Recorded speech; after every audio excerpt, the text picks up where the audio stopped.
जिनकी पिछले दिनों शहादत हुई थी बहुत छोटी उम्र के अंदर, और देश के लिए अपने प्राण न्यौछावर कर दिए। विकास बाबू अमर रहे। नेपाड़ा गांव से चौधरी कुंभाराम जी को दिया, जिन्होंने सामंतवाद के खिलाफ अगर असली लड़ाई राजस्थान के किसी किसान नेता ने लड़ी तो चौधरी कुंभाराम ने जागीरदार उनके पसीने छुड़ा दिए थे, उनको ठीक कर दिया था। और किसान जो जिद और जुनून उनके अंदर थी, चाहे वो मुख्यमंत्री नहीं बने, लेकिन वो अमिट छाप इस राजस्थान की राजनीति में छोड़ गए। वो जो कहते थे वो करते थे, और वो कहते थे कि कानून हम बनाते हैं, आप जो कागज ले आओ, नीचे लिख लो चौधरी कुंभाराम, वो कानून बन जाता था। वो नौर की मिट्टी से पैदा होके उन्होंने किसान राजनीति का नाम इस भारतवर्ष के अंदर ऊंचा किया। भाइयों, राजस्थान के अंदर गंगानगर और हनुमानगढ़ जिले जो पहले एक ही जिला हुआ करता था, उसके बाद 2 जिले हुए। हमारी बहुत बड़ी आबादी है, किसानों का बाहुल्य सबसे ज्यादा 52 से लेके आज तक आंकड़े उठा के देख रहा था, तो जो 11 विधानसभा क्षेत्र हनुमानगढ़ और गंगानगर जिले की है, उसमें ज्यादातर निर्दलीय आप जिता के भेजते हो, थर्ड फ्रंट के लोगों को जिता के भेजते हो। आपके अंदर वो ताकत है, आप कांग्रेस और भारतीय जनता पार्टी के पिछले तो नहीं हो, उनको बहुत बार आपने पटकने दिए, लेकिन दुर्भाग्य इस बात का है, जिसको भी जिता के भेजते हो वो उनकी गोदी में जाके बैठ जाता है, वो किसान को भूल जाता है, वो जवान को भूल जाता है, और नौर की समस्याओं को भूल जाता है, और मानवीय की समस्या को भूल जाता है, उस इलाके को भूल जाता है, जीत के हमारे नाम से जाता है, और गीत अशोक गहलोत को वसुंधरा के गाता है। ऐसी स्थितियां इस इलाके के अंदर पड़ी हुई। मैं मारवाड़ की धरती से आता हूँ, यह मैं नया नहीं हूँ। जब मैं राजस्थान विद्यालय के अंदर राजनीति करता था, हनुमानगढ़ गंगानगर के किसान के बेटे, जिनमें कई छोटे भाई मंच पे बैठे, कई सामने बैठे, हमेशा पुरजोर तरीके से उस कॉलेज विद्यालय के जमाने के अंदर हनुमान बेनीवाल को पूरी ताकत देके, ऊर्जा देके विश्वविद्यालय के सबसे बड़े पद पर बिठाया था। आप दोनों जिलों का हनुमानगढ़ गंगानगर और शेखावाटी का बहुत बड़ा ऋण मेरे ऊपर है, और मैं विश्वास रहा कि हनुमान बेनीवाल आपको सत्ता के शिखर पर लेके जाएगा, आपको सिंहासन का रास्ता दिखाएगा।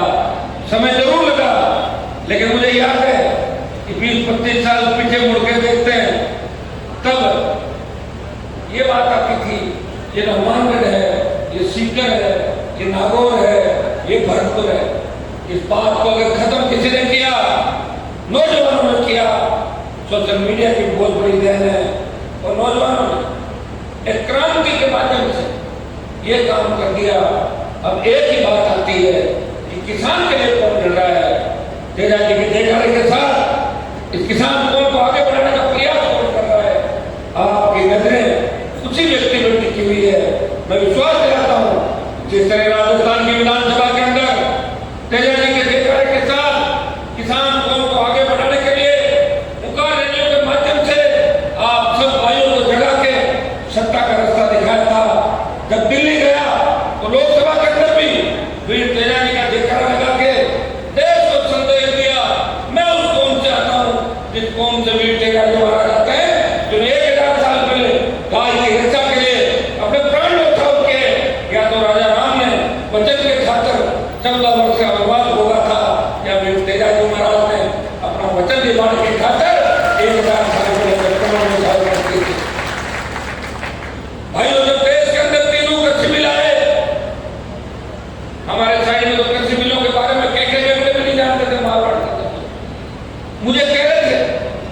हनुमान जी कोई ऐसा निर्णय मत करना भावुकता में कि मंत्री पद छोड़ो, लेकिन हनुमानगढ़ गंगानगर से पंजाब हरियाणा से आवाज आ रही थी, उत्तर प्रदेश दिल्ली के किसान नेता मेरे संपर्क में थे, वो कह रहे थे हनुमान जी आप मोदी की गोदी से बाहर आओ। मैंने तो गोदी में बैठा नहीं था, मैंने गठबंधन किया था मोदी के साथ और विचलित किया था। एक परिवार लंबे समय तक मारवाड़ को राजस्थान को गुमराह कर रहा था, उस परिवार को वहां से मुक्त कराना था। हनुमान महिलवाल को 50-60 हजार करोड़ की आवश्यकता थी। मैंने पूछा गठबंधन किससे करें, ज्यादातर नौजवानों की राय थी कि गठबंधन मोदी की पार्टी के साथ किया जाए। आप पूछ के मैंने गठबंधन किया था और कांग्रेस पार्टी का सुपड़ा राजस्थान में साफ कर दिया था। वो राजस्थान का जवान था, इंदौर का जवान था, वो भाजपा का जवान था। भारतीय जनता पार्टी को 25 सीटें दी, जो कांग्रेस पार्टी 4 महीने पहले राजस्थान में सत्ता में आई, उसके बरकत से उड़ा दिए।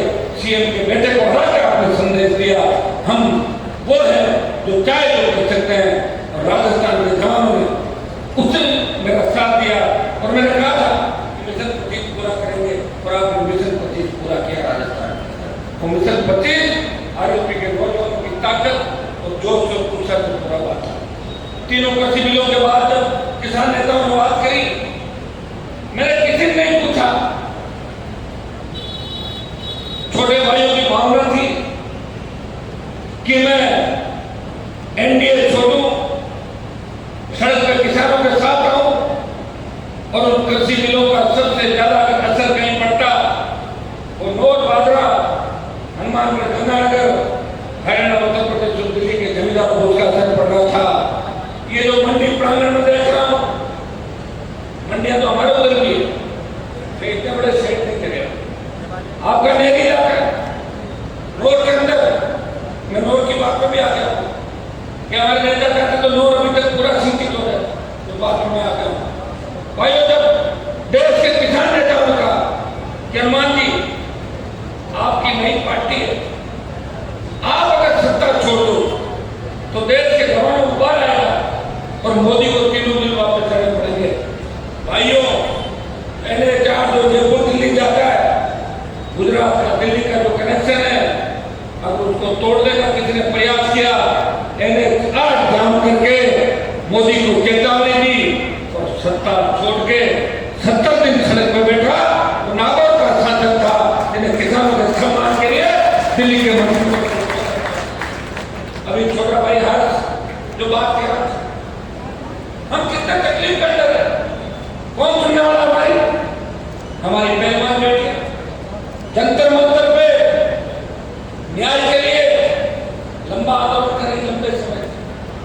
मेरे पास टेलीफोन आया कि कोई नहीं आ रहा है, मैं कहा मैं आ रहा हूं, और जब मैं आऊंगा पीछे पीछे हो जाएंगे, क्योंकि अब तो पहल कौन करे, पहल जो करता उसके पीछे लोग हो जाते हैं। भाइयों जंतर मंतर पे उस बाहुबली के खिलाफ लड़ाई लड़ रही उन कौम की बेटियों को और बेटों को न्याय दिलाने के लिए अगर देश का पहला चुनाव कोई सांसद गया, वो नागौर का सांसद था, जिन्हें जंतर मंतर पर जाके बाहुबली को चुनौती दी और बीजेपी की दिल्ली की सरकार को चुनौती दी। जब नई लोकसभा का ये भवन बना, उस भवन के अंदर बात अंदर जाने और भवन के लोकार्पण समारोह में जाने की बात थी। कांग्रेस ने भी बहिष्कार किया, लेकिन कांग्रेस का मुद्दा अलग था। कुछ दलों ने बचाने की बात करी, कुछ दलों ने बहिष्कार की बात करी, लेकिन पहलवान बेटियों के सम्मान के अंदर अगर लोकसभा के नए भवन के उद्घाटन कार्यक्रम का बहिष्कार किया, वो देश का एकमात्र सांसद था, वो नागौर का सांसद था, जिसने मेरे बेटे के खातिर कार्यक्रम का बहिष्कार किया। भाइयों जब देश के अंदर अग्रिम बताया, सेना को ठेके में दे दिया, पूरे देश के जवानों ने मुझे सोशल मीडिया के माध्यम से व्यक्तिगत रूप से मिलकर दिल्ली में सेना भर्ती रैलियों को लेकर लंबे समय तक आंदोलन, देश के अलग अलग प्रांतों के किसान के बेटों ने कहा हनुमान जी आप एकमात्र उम्मीद हो, आप इस मामले को उठाओ। भाई मुझे पता था कि मामला बहुत बड़ा है, लेकिन विपक्ष मेरे साथ होगा। लेकिन जिस दिन मैंने अग्निपथ का मामला उठाया और अग्निपथ वापस लो इसकी तक के लोकसभा के अंदर गया, मेरा साथ किसी पार्टी ने नहीं दिया। एक किसान का बेटा आपके सम्मान के राज लड़ रहा था, एक किसान का बेटा जाट रेजिमेंट के इतिहास को खत्म करने की बात चल रही थी, उस सिख रेजिमेंट के इतिहास को खत्म करने की बात चल रही थी, उस कोर का मद्रासी और राजपुताना राइफल और आसाम राइफल को खत्म करने की बात चल रही थी, सेना के इतिहास को खत्म करने की बात चली। उसका विरोध अगर किसी ने किया तो नागौर के सांसद ने किया, जो 2 लाख करोड़ की रैली करके प्रधानमंत्री को चेतावनी दी। प्रधानमंत्री की ये शुरुआत है, वापस दिल्ली घेर लेंगे और हम दिल्ली घेरेंगे और आपको वापस अग्निपथ देना पड़ेगा। सेना के सम्मान के अंदर देश की कोई पार्टी खुल के अगर सेना के साथ आई तो राष्ट्रीय लोकतांत्रिक पार्टी थी, जो आपकी पार्टी थी। नोर की जिस धरती पर खड़ा हूं, मुझे अच्छी तरह याद है, नोर हरियाणा की राजनीति की छाया नोर पे पड़ती, पंजाब की राजनीति हनुमानगढ़ गंगानगर खातून से और संगरिया पर पंजाब की राजनीतिक छाया पड़ती है। हमारे नेताओं ने लड़ाई जरूर लड़ी, लेकिन झंडे यूपी हरियाणा और दिल्ली की पार्टियों को उठाए थे। कभी कोई सा झंडा लेके आते थे, कभी झंडा कोई होता था, झंडा दूसरा होता था। लेकिन राजस्थान के जवानों को, राजस्थान के किसान के बेटों को संघर्ष करके इस प्रदेश के अंदर नई पार्टी बना के आपको लड़ना सिखाया, आपको अपने अधिकारों के प्रति सजग रखे सत्ता पर कब्जा करने का रास्ता दिखाया और नई पार्टी बना के दूसरी पीढ़ी के नेता अगर तैयार किए। वो नागौर का सांसद था, इसे राष्ट्रीय लोकतांत्रिक पार्टी का गठन आपके संघर्ष और जोश और किसानों का आशीर्वाद से किया। ये आरएलपी राजस्थान की पहली पार्टी है जिसको प्रदेश स्तरीय मान्यता मिली और ये हमारा बोतल का जो चिन्ह है ये रिजर्व हो गया। 10 साल से आगे पंचायत चुनाव लड़े, पालिका चुनाव लड़े और मुझे खुशी है कि मंच पर जो नेता बैठे जो करीब करीब आपको 30, 35 और 40 और 45 साल के नेता मिलेंगे। बुजुर्ग भी हमारे साथ है, बुजुर्ग भी साथ है, लेकिन जवानों को अगर ताकत दी तो अनुमान होने वाला है। मुझे याद है मैं खेमसर का विधायक था और छोटा सा मामला होता था, मुझे विधानसभा में निलंबित कर दिया जाता था। या मेरी गाड़ी में जब हमला हुआ, जब दूसरी बात हुई, जब मुझे कई बदमाश लोगों ने चेतावनी दी, उस समय नौर के किसी कोने से आवाज आती थी, बादरा के किसी गांव से आवाज आती थी, हनुमान जी अकेले नहीं है, हम हमारे भाई के साथ है। अगर हनुमान जी की तरफ आंख भी उठा ली तो ठीक नहीं होगा। ये ऊर्जा तो मुझे किसी ने दी, नौर बादरा से कमा दी और बाढ़ के किसान के बेटों ने दी। और उसी का परिणाम है क्या राजस्थान के अंदर माफिया के खिलाफ खुल के कोई लड़ाई लड़ रहा है। नागौर का सांसद बाकी माफिया की गोद के अंदर बैठ गए, अशोक गहलोत बद्री माफिया की गोद के अंदर बैठे, पहले वसुंधरा गोद के अंदर बैठी थी बद्री माफिया, वसुंधरा की सरकार चलाई, गहलोत की सरकार चलाई। मुझे यहाँ पे तो पता नहीं क्या स्थिति बजरी की, लेकिन महंगी बजरी आती होगी यहाँ पे 700 रुपए टन, 800 रुपए टन बजरी, जो 50 रुपए टन बजरी मिलती थी। मैं राजस्थान की सरकार से मांग करता कि गहलोत जी आप रात कैंप चला रहे राजस्थान के अंदर, अगर आप असली रात लेना चाहते हैं तो बजरी का ठेका निर्धारित करो और किसानों के जिसके खेत के अंदर रेती, बजरी, लाइमस्टोन और चाइना का निकल रहा है, जिसमें निकल रहा है, उनको तुरंत छोटे पट्टे जारी करो किसानों को। अगर आप असली किसानों की परवाह कर रहे हो और उनको राहत करना चाहते हो। पेट्रोल डीजल की कीमत, हाँ ये सही है कि प्रधानमंत्री दोषी है इस मामले के अंदर। आज वो चाहे तो डीजल पेट्रोल की कीमत सीधी आधी हो सकती। अंतर्राष्ट्रीय बाजार के अंदर प्रति बैरल कच्चे तेल की कीमतों में बढ़ोतरी नहीं हुई है। जब एनडीए ने सत्ता संभाली थी उसके बाद घटा है, लेकिन पेट्रोल डीजल बढ़ा है, उसका भार आपकी जेब में पड़ा। मैं तो धन्यवाद दूंगा राजस्थान के जवानों कि किस तरह गाड़ियां लेके मेरे साथ चलते हो। कांग्रेस बीजेपी के लोग चिंतित थे, हनुमान जी रैलियां कहां से कर रहे, हेलीकॉप्टर में क्या चल रहा है, तो तुम्हारा क्या दिया?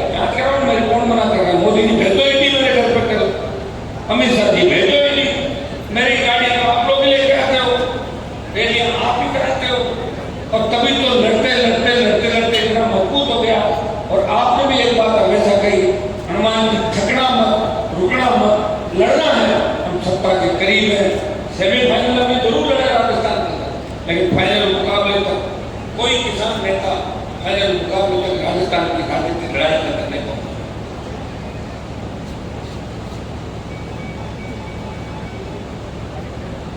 मैं मांग करता हूं कि पंजाब, हरियाणा, दिल्ली और उत्तर प्रदेश के अंदर जिस तरह डीजल पेट्रोल सस्ता है, मोदी जी आप रेट कम करें, लेकिन अशोक गहलोत जी आप भी कम से कम चाहें तो टैक्स कम कर सकते हैं।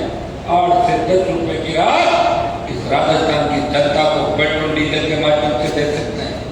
तो देश और प्रदेश की बात किसी ने करी तो राष्ट्रीय लोकतांत्रिक पार्टी का जन्म जब हुआ था तब किसान की कर्ज माफी, फ्री बिजली, टोल मुक्त राजस्थान, मजबूत लोकायुक्त, बेरोजगार को रोजगार एवं भ्रष्टाचार मुक्त राजस्थान की बात करी। मैं गहलोत सरकार से मांग करता हूं कि पूर्ववर्ती सरकार ने हमारे दबाव के अंदर स्टेट हाईवे टोल फ्री किए थे। गहलोत जी अगर आप बात देना चाहते हो तो तुरंत स्टेट हाईवे राजस्थान के अंदर टोल मुक्त करो। ये राष्ट्रीय लोकतांत्रिक पार्टी आपसे मांग करती है, तब मानेंगे। क्या बात दे रहे हो, क्या बात दे रहे हो? लूट रहे वाली माफिया, आपके मंत्री एक से एक बढ़ के भ्रष्टाचारी है। आधे से ज्यादा मंत्रियों का आरोप लगता है, किसी का हत्या कर लेता है तो किसी का बेटा धर्म बदल के दूसरी शादी कर लेता है तो तीसरा दूसरा काम करता है। हत्या, लूट, बलात्कार, इन मामलों के अंदर आपके मंत्रियों के नाम आ रहे हैं। और तो और जो राजस्थान में पेपर लीक की घटनाएं हो रही है और आरपीएससी के अंदर जब ईडी पहुंचती है और एसओजी जब जांच करती है तो देवाराम सैनी का नाम आता है तो मुख्यमंत्री का भेजती है। इससे पूरी बात नहीं हो सकती। अभी जो सब इंस्पेक्टर का एग्जाम हुआ है, जिस कटारा को गिरफ्तार किया उससे तो सारे इंटरव्यू लिए ऐसा ही है। तो जब कटारा ने इंटरव्यू लिए तो आप समझ सकते हो कि एसआई का एग्जाम कैसा होगा। मैं मांग करता हूं कि सब इंस्पेक्टर की भर्ती भी रद्द की जाए और नए सिरे से राजस्थान के अंदर एसआई भर्ती को करवाया जाए। ये भी इस मुद्दे के अंदर हमारे शामिल है। भाइयों, क्या हालात हो रहे राजस्थान के? आज हमारी बहन बेटियां सुरक्षित नहीं। कल जिस तरह खालीवाड़ा के अंदर पूरा थाना एक दलित युवती के साथ इस तरह की घटना हो जाए, थाने के 2 पुलिसकर्मी उसके रेपिस्ट के साथ मिलकर उसको मदद करे और थाने के अंदर उस युवती को बुला के डांस के कार्यक्रम करे। मैं कह रहा हूं थाने को बर्खास्त करना चाहिए, मुख्यमंत्री को माफी मांगनी चाहिए। क्योंकि अगर गहलोत की सरकार इस राजस्थान के अंदर है तो दलितों ने सबसे ज्यादा वोट कांग्रेस पार्टी को दिया। कांग्रेस अगर जिंदा है तो दलितों की वजह से जिंदा है। कौन संज्ञान लेगा?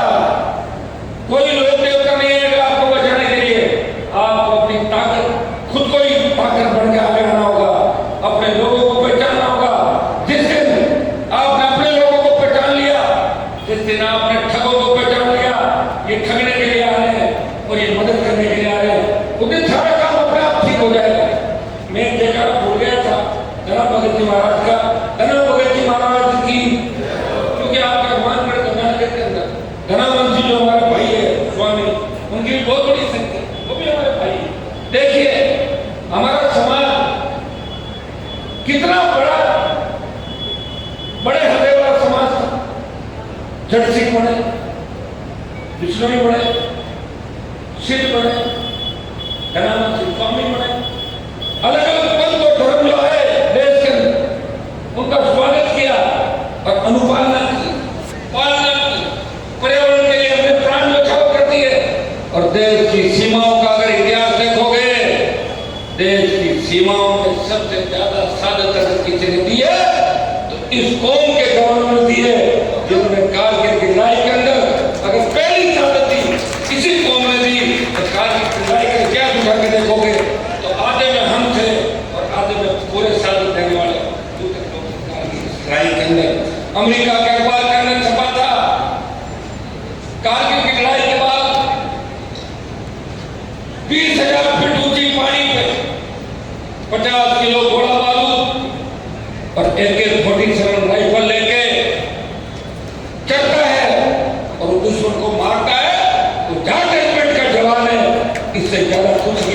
हमारी यूनिवर्सिटी ओलंपिक एशियाड या दूसरे खेल होते हैं, उसके अंदर आप देख सकते हो कि पहला पदक अगर मिलता है, उम्मीद अगर होती है जब हमारी नजरें टेलीविजन पे होती है, अखबार पे होती है, सोशल मीडिया पे होती है कि पदक कौन जीतेगा, तब यही बात आती है कि हरियाणा, पंजाब, दिल्ली और उत्तर प्रदेश के हमारे बच्चे पदक जीत के लाएंगे। उस समय हमारी याद आ जाती है, लेकिन जब सत्ता के अंदर सीएम बनाने का मौका हो तो मुख्यमंत्री आपका नहीं बनाया जाता। राजस्थान में तो आपने खाली वोट देने का ही काम किया, आप 1 नंबर छोड़ो, आपको 2 नंबर भी नहीं मिला, चौथे, 5वें, 6वें नंबर पे थे। हमारे नेताओं ने भी व्यापार करना चालू कर दिया। 5 साल जब सत्ता में रहते हैं, लूट खसोट करते हैं, जगह जगह बकरी माफिया के साथ बात